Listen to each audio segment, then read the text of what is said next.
Ever heard of a flood that you'd think would be a party, but was actually a deadly disaster?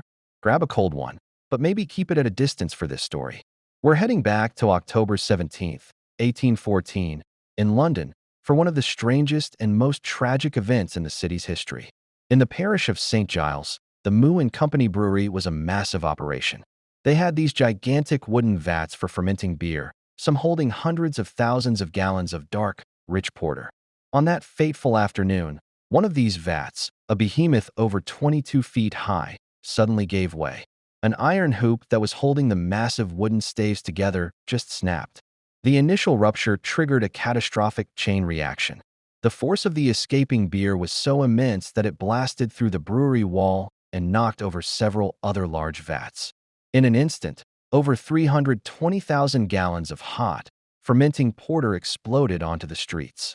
That's enough to fill an Olympic-sized swimming pool. But this wasn't a gentle stream. It was a 15-foot-high tidal wave of dark, bubbling liquid, crashing through the impoverished neighborhood surrounding the brewery.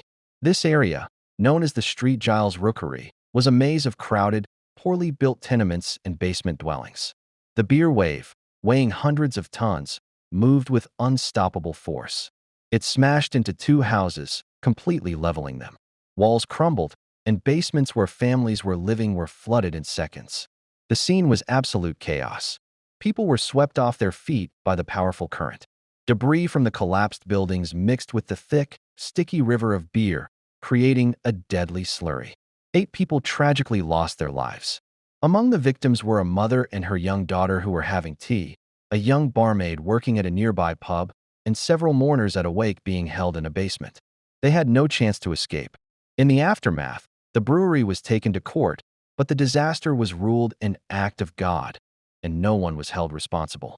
The brewery even received a waiver for the taxes they had already paid on the lost beer.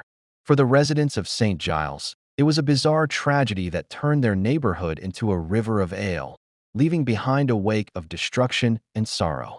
So, the next time you hear about a beer run, just be glad it's to the store and not a 15-foot wave coming through your window. It's a strange but true slice of London's past. What's the weirdest historical event you've ever heard of? Let me know in the comments below.